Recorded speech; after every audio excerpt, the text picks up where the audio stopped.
ನಮಸ್ತೆ ಸ್ನೇಹಿತರೆ. ಇವತ್ತಿನ ಕಥೆಯ ಹೆಸರು ದಯಾಳು ಸನ್ಯಾಸಿ. ಒಬ್ಬ ಸನ್ಯಾಸಿ ಇರುತ್ತಾನೆ. ಅವನು ಬಹಳ ದಯಾಪಾರನಾಗಿದ್ದ ಮತ್ತು ಸಭ್ಯನಾಗಿದ್ದ.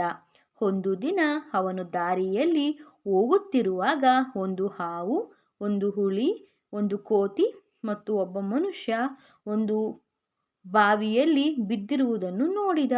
ದಯವಿಟ್ಟು ನಾವೆಲ್ಲ ಮೇಲೆ ಬರಲು ಯಾರಾದರೂ ಸಹಾಯ ಮಾಡಿ ಎಂದು ಅವೆಲ್ಲ ಒಟ್ಟಾಗಿ ಕೂಗುತ್ತಿದ್ದವು. ಆಗ ಸನ್ಯಾಸಿ ಒಂದು ಹಗ್ಗದ ಸಹಾಯದಿಂದ ಕೋತಿಯನ್ನು ಮೇಲೆತ್ತಿದ. ನಂತರ ಅವನು ಹುಲಿ ಮತ್ತು ಹಾವು ಮೇಲೆ ಬರಲು ಸಹಾಯ ಮಾಡಿದ.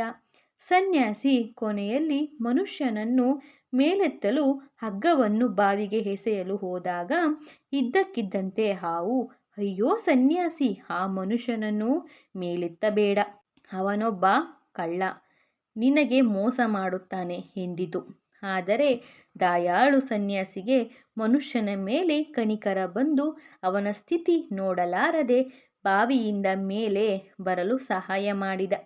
ಸನ್ಯಾಸಿಯ ಕೃತಜ್ಞತೆಗೆ ಮೆಚ್ಚಿ ಹುಲಿ ಅವನಿಗೆ ಒಂದು ಚಿನ್ನದ ಕಿರೀಟವನ್ನು, ಹಾವು ಒಂದು ಅಮೂಲ್ಯ ರತ್ನವನ್ನು ಮತ್ತು ಕೋತಿ ಒಂದು ಮಂತ್ರದ ಹಣ್ಣನ್ನು ಸನ್ಯಾಸಿಗೆ ಕೊಟ್ಟಿದ್ದವು ಬಿತ್ತು.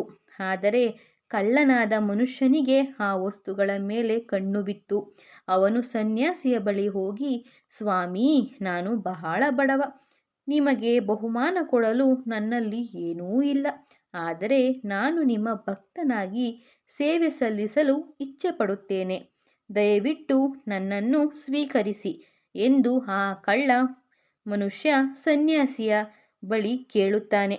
ಆಗ ಸನ್ಯಾಸಿಯು ಅವನನ್ನು ನೋಡಿ ಕರುಣೆಯಿಂದ ಜೊತೆಯಲ್ಲಿ ಇರಿಸಿಕೊಳ್ಳುತ್ತಾರೆ. ಒಂದು ದಿನ ಸನ್ಯಾಸಿ ಗಾಢ ನಿದ್ರೆಯಲ್ಲಿರುವಾಗ ಕಳ್ಳ ಸನ್ಯಾಸಿಯ ಎಲ್ಲ ವಸ್ತುಗಳನ್ನು ದೋಚಿಕೊಂಡು ಹೋಗುತ್ತಿರುವಾಗ ಅಲ್ಲೇ ಕಾವಲು ಕಾಯುತ್ತಿದ್ದ ಹಾವು ಅವನ ಕಾಲನ್ನು ಕಚ್ಚಿತು. ಅಯ್ಯೋ ಎಂದು ಜೋರಾಗಿ ಕಳ್ಳ ನೋವಿನಿಂದ ಕಿರುಚಿದ. ಆಗ ಸನ್ಯಾಸಿ ಎಚ್ಚರಗೊಂಡ.